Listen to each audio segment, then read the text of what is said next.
house has burned down. Now where will we go?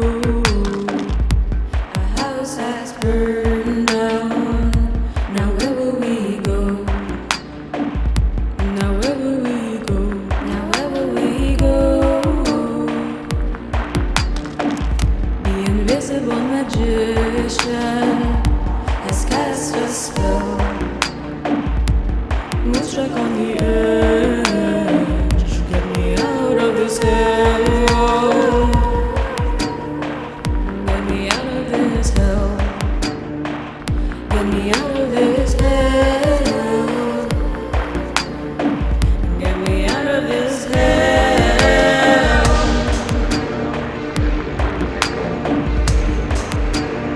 Okay, 170 feet is good holding. 1 foot per second down. Speed it up a little bit. And suddenly that was very personal. Instead of being an intellectual knowledge, those were my molecules. And it was a visceral experience, an overwhelmingly powerful visceral experience, and accompanied by a bliss and ecstasy. And I never had that type of experience before. And that's another story. We can talk about that later. But what it made me realize is that since we were the first generation of spacefarers from Earth, that and humans forever had been asking the deep questions about who are we, how do we get here, what's our relationship to the cosmos, and I realized that our story of ourselves as told by science was likely incomplete and perhaps flawed. And the story of ourselves as told by our cultural traditions, normally rooted in religion, were archaic and perhaps flawed. And maybe we, as the first generation of spacefarers, probably needed to be thinking about these deep questions all over again from a new point of view. And that was what was going through my mind. And as I thought about that, and after the fact, after the flight, and started to understand this experience that happened in space, I realized that what we were dealing with was the nature of consciousness. Why are we conscious? And of course, being trained in the sciences and in technologies, I quickly realized that studies of consciousness and mind had not been a part of science for the last 400 years.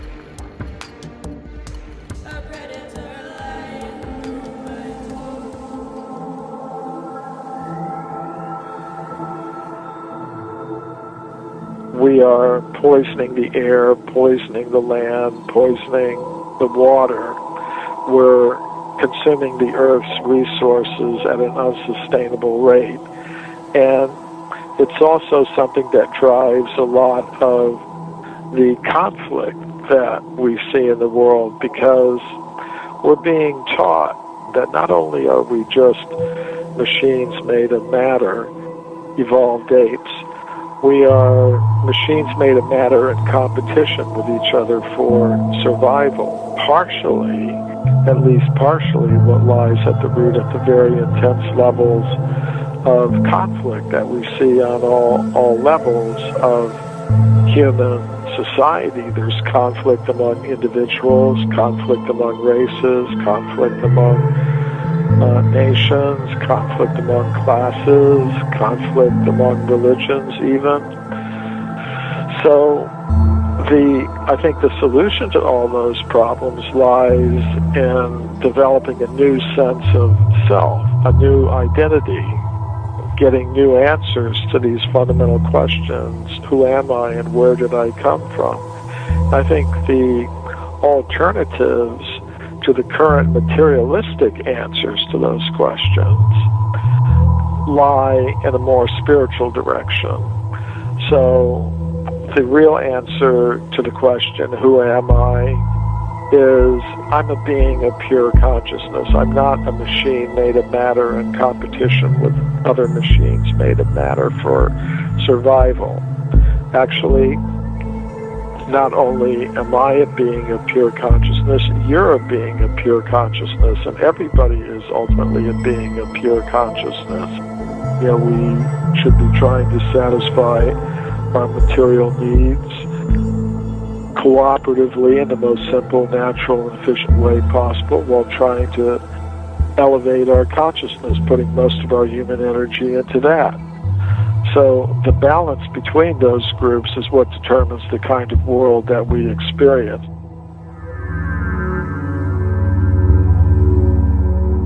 Yeah, exactly. And you know, I like to think of it that way. If the brain and the spinal cord and the spinal fluid is the antenna, then your state of emotion, or you could say the heart, is the dial that's tuning the radio, right? And so that dial can be tuned. You know how when you tune the old kind of radio, the crystal radios, you know, you had to just nail it so there was minimum amount of noise. So you can have a lot of noise, or you can have really high clarity in what's coming in, right? And so that implies many different things. I mean, of course, your state of emotion, and we're seeing that with epigenetics, that your state of emotion actually changes the genetics of your. It's actually changing the antenna. It's literally tuning it. But as well, you know, what you're eating, how much you're exercising, how much sleep you're getting, like all this stuff is how well your antenna is tuned and how well it can, like, you know, oscillate in the structure of space-time and download the information.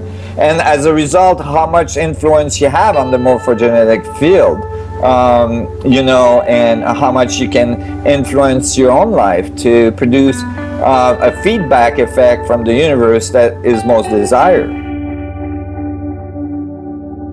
So all of these things, we're talking about the stale, the branch, and the pine cone, and you are all built off very simple mathematics. In fact, the mathematics that can be found within a pentagram. Yeah. Within literally just drawing a star. So, you know, when we talk about these, you know, basic fundamental math, this is what I want to do. I want to go back, you know, in our modern time and go back and learn the ancient knowledge, you know, and bring that back. Because once people understand that, we'll see it everywhere, and it makes more sense. It allows you to see harmony in our creation. Well, I do tend to think of culture as different forms of magic, and you can see it as black magic. A lot of hatred and negativity that's spread massively, a lot of fear induction on the part of the media is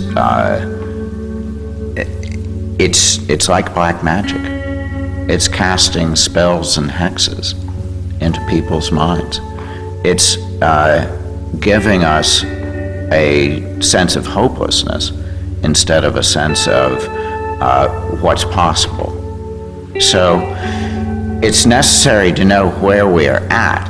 I'm not advocating hiding from any of the realities. I think it's all important to actually have even fuller and more disclosure about everything. You know, I want to know how bad it is. Because as I'm thinking about what we're doing here, and Chris and I have spent many a night conversing over what kind of speakers we want, what kind of people we want involved with this project, and it is people that are interested in that idea of empowering people to at least have the ability to contemplate these things in life. Contemplate something outside of your regular everyday grind. Contemplate your existence. Contemplate meaning. When you're seeking knowledge, it is something you are seeking. When you're seeking truth, you are searching for it. Doesn't mean you're going to find it right off the bat, and your ideas of those things are going to change. But what we find really important for people to understand is the notion of freedom and what freedom really means. Freedom starts within your own being, first and foremost. If you can't even be free inside your own mind to allow yourself to think outside of those parameters just for a few minutes, to contemplate who you are, why you're here, what's going on, you know, all of those dynamics, then talking about having physical freedom is you can't even get to that stage. So if people are stuck in a prison of fear and trepidation over every little thing. Like, look at the news right now. World War III is on the horizon. There's a war that needs to be fought. There's an economic collapse coming. There's all of these things. And while those realities might be in place, the only thing that gives them any truth, back to that word again, is our acceptance and belief in those things. And that is what this system, in my opinion, is reflecting. And we're trying to get people to think outside of that, become empowered. We're trying to create a safe environment for everyday average people to come, whether they have knowledge in these fields or not, but to come in and join this conversation, contribute their energy, and at least learn one thing. If they learn anything out of this tour, it's that, how do I free my own mind? If I can start there and I can start looking outside the box and seeking knowledge now, then I'm not just getting fed things and just believing everything coming down my way. I'm now taking the reins back in my own life. Well, they're not supposed to, though, Sheriff, and they're bound by their degree in Egyptology, and it's very, very strict. So when I led numbers of groups there, and I would always, you have to have the tour guide, the Egyptian tour guide, and I would pay them to be silent. Because the minute they started talking about all that warring stuff, it just turned my stomach, and so it isn't that common that they know. But things like the helicopter and the plane at Abydos, they tell everybody not to show it, not to point it out. So when I go in there with my group and get everybody behind and point to where it is, they go, how do you know that's there? Right? So really, we still live in an age where we're told what to think, and the Egyptian temples speak for themselves. Like, if you go and stand, because they're accurately replicating the cavities of the human body, and the pyramids are replicating the whole DNA, and then the planet and the solar system and the galaxy is all kind of a mirror in the quantum physics sense. You can have an experience regardless of what anybody's saying. Right, yeah. But if they distract you and say, go look over there, then it doesn't work the same way. And so, no, it's not common knowledge. And tourism has not recovered. It's at 5% of what it was over the years. And I've been going to Egypt since 1977, and steadily, since 94. And so, it used to be where there'd be like 30 buses in the parking lot at the plateau, and we were the only plane on the tarmac last group I led going to Luxor and back from Aswan, and no buses in the parking lot at Saqqara, which is one of the biggest sites. So it's not recovering because the mainstream media has done so much about, ooh, it's so scary, scary, scary, scary. But it isn't, and the thing is that to me, it's the same old Egypt. It's Egypt, okay. And when you land, they haven't been watching CNN. They don't know that we demonize all things Middle Eastern. They don't listen to our media, and so they don't know we're talking really bad about them. And they're happy and extroverted and wear their hearts on their sleeve. And the minute I get there, I'm like, what a relief, because we're not in this machine. Even if you don't watch the news, even if you don't participate in that ideology of them, it's still in the collective. And we live inside that. And to me, it's just such a relief to be outside of that headset. Yeah. And that just shows you how much pressure there can be, inside a culture that's trying to get us not to like somebody. Now, if you look at a human being, and this is what I discovered when I was researching all these matters, a human being essentially corresponds to this architecture that I've described for a Tesla coil. Essentially, we have within the human being, we have the heart circulatory system, and that system is of course a closed system, and through the pulsing of the heart, which is an electromagnetic pulsing, it creates a kind of a frequency signature, which is essentially the frequency signature of who you are. It is that detailed and contains that kind of subjective information. That closed heart regulatory system is analogous to the primary aspect of the Tesla coil circuit. In my understanding, this heart circulatory system interfaces inside ourselves with a fundamental polarity of what I've come to understand as the head brain and the gut brain, which are connected by very strong nerve centers running up your spine.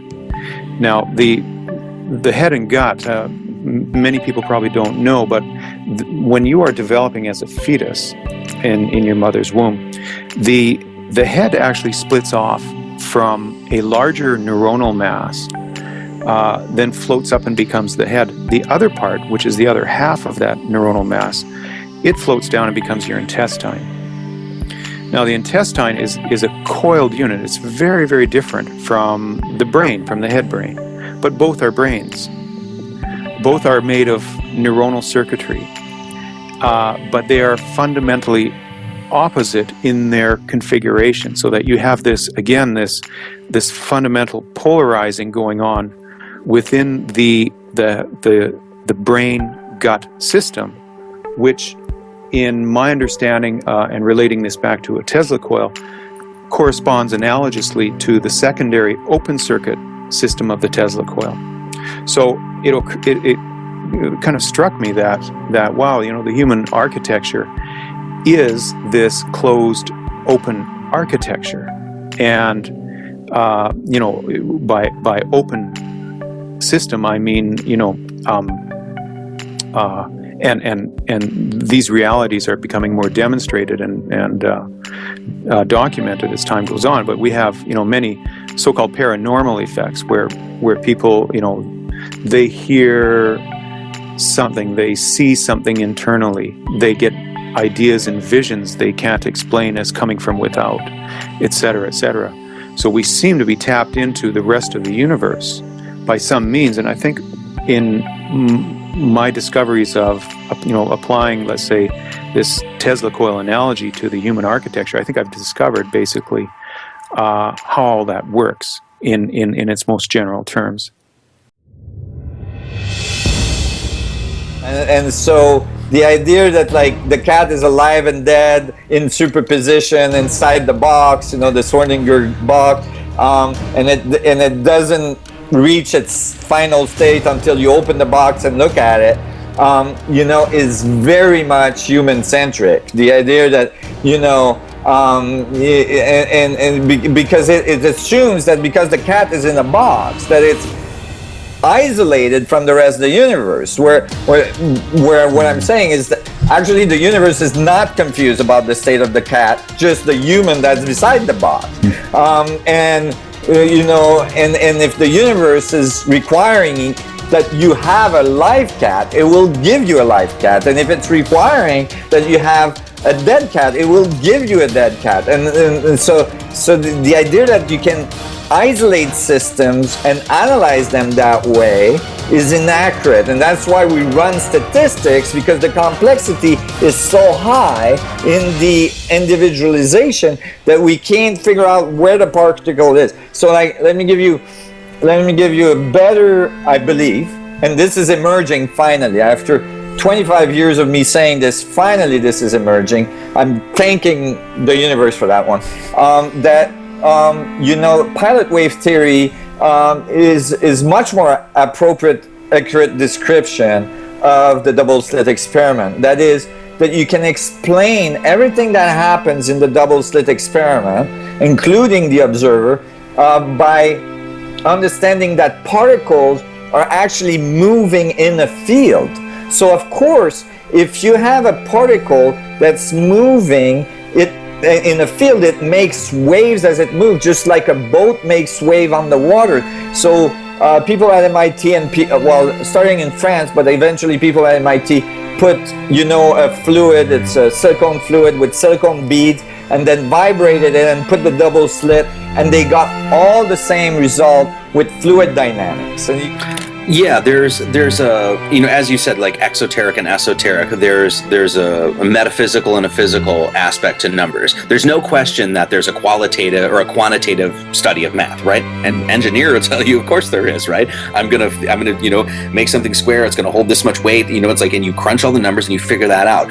The thing that an esoteric study of math will lead you to is the fact that there is this sort of mystical aspect of math, and the fact that it's mathematical mathematical and there's an exactitude and precision to it that allows you to actually verify that there is this sort of magic creative force within it, you know? So it allows you to see both sides. So the one thing that I'm trying to show is that, okay, modern science, contemporary science is trying to basically understand the creation of our universe through physics. Physics is basically the box that they throw everything in. Now, when they do this mathematical deconstruction of the beginnings of, you know, the Big Bang, and they try to find the Higgs boson and stuff like this, they're understanding math in this just narrow-minded way, just very skewed way of looking at mathematics, right? And you can prove that you can use mathematics in all of these different ways, and once again you can prove it with the exactitude, and you know you're going to get the same result again and again and again. You know what I mean? So therefore, there's a verifiability and repeatability to some of the things that, you know, that we're going to be talking about on the tour. You know, because, you know, we could talk about mirroring in mathematics. We could talk about how numerology actually will produce theorems, not theories, theorems. You know, things that can be proven. You know, we could talk about how mathematics has manifested itself in language. You know, so all of these things, and I think in general and through all academia, most of this stuff is just dismissed, and that's really tragic because it really answers so many questions. That loves us. I believe that we're on the, you know, the brink of post-materialism. You know, people are awakening to the worlds that we're painting. The reason that our paintings are of any interest at all is because they more or less mirror other people's inner dimensions. That means there's a likeness of our oneness that can be pointed to and affirmed, and has been by visionary artists throughout the world.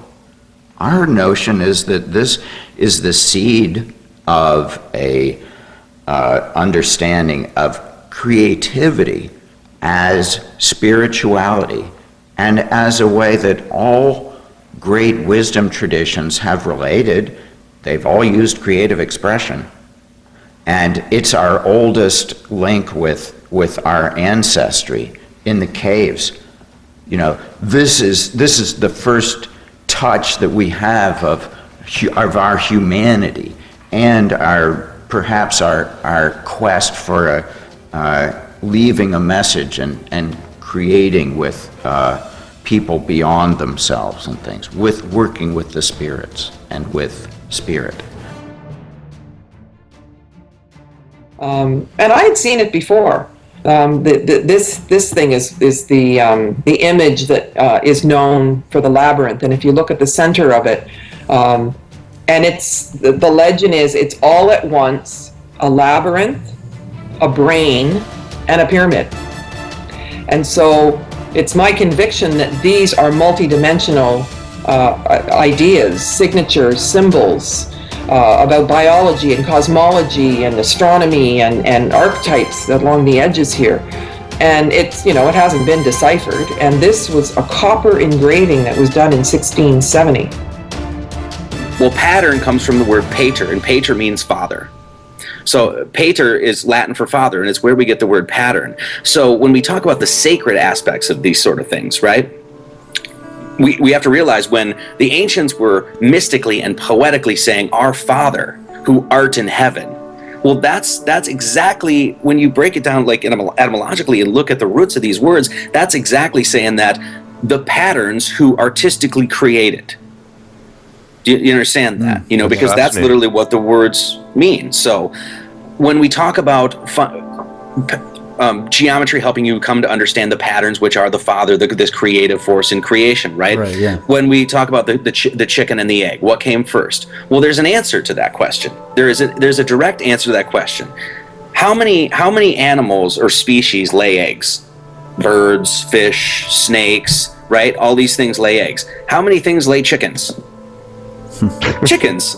The chicken is one form in creation. The egg is an archetypal form that has been around, that you see in all these different, and even you were sprouted from an embryonic egg. That's right. So what came first, the chicken or the egg? Well, math and your study of symbolism and geometry is going to tell you the egg came first. The egg came first. So there's an answer to that philosophical question. It's not just a big conundrum, you know. And this is why you have like the Hiranyarva in Hinduism. This is this like basically this first form or structure egg, the cosmic egg, the Orphic egg. You'll see this time and time again because it's a fundamental form to talk about life.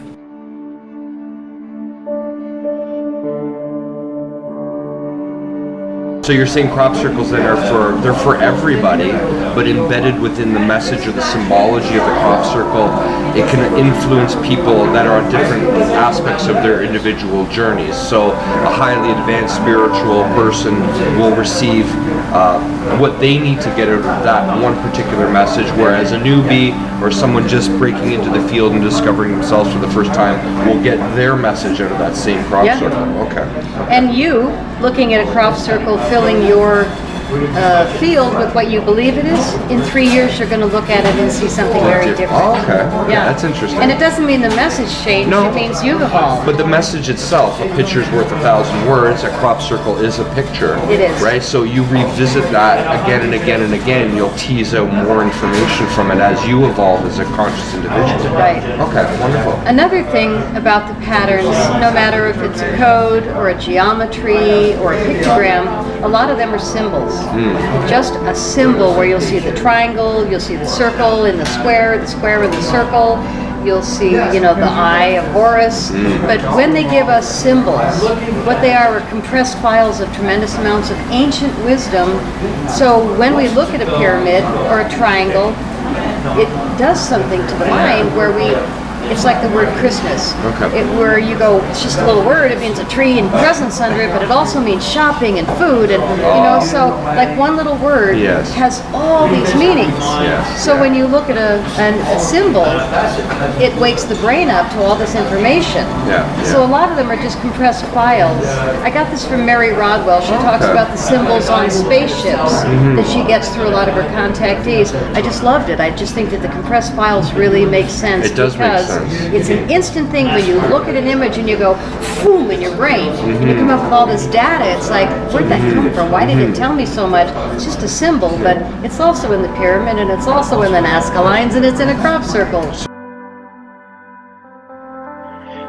And once I started investigating, just through that, you know, that small crack in the kind of like the system understanding, the conventional system understanding, eventually I found myself down a rabbit hole, and it was a rabbit hole that actually really started making sense of things that had bothered me all my life, but things I couldn't really give a name to or put a voice to, short of, you know, doing what I did was to dive down that rabbit hole and begin exploring matters that are off planet, larger than, you know, the typical kind of cosmologies presented in common discourse in universities and whatever else.